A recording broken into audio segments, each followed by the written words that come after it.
Makarpura police મથક વિસ્તારના તરસાલીમાં ધર્મેન્દ્ર ઉર્ફે શંભુએ કરેલ દબાણો દૂર કરાયું હતું. ગુજરાતમાં અસામાજિક તત્વો સામે કુંભકરણની નિંદ્રામાંથી ઉઠી પોલીસ કાર્યવાહી કરી રહી છે. પોલીસે આવી કામગીરી કરવાની સૂચના મળતા તેમને પોતાની કામગીરીનું ભાન થયું છે.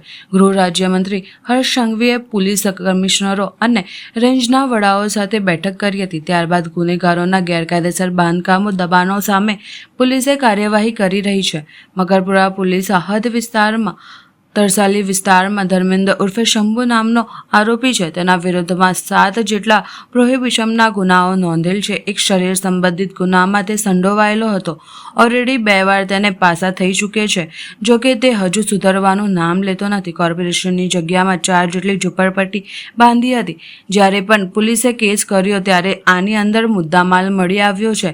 આજરોજ પોલીસ દ્વારા કોર્પોરેશનની ટીમને સાથે રાખી દબાણ દૂર કરવાની કામગીરી કરાઈ હતી.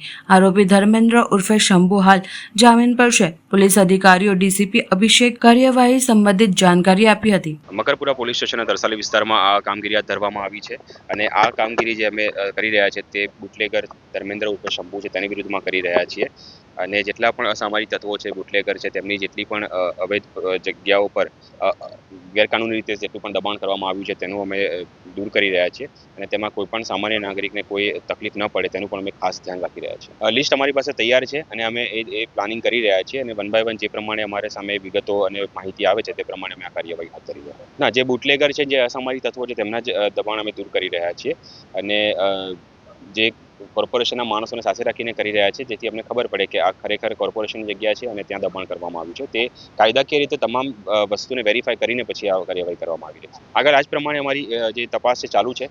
જેની પણ સામે આ રીતે કાર્યવાહી કરવા જેવું જણાશે અને યોગ્ય પુરાવા મળશે તેની સામે અમે જરૂરથી આ કાર્યવાહી કરીશું.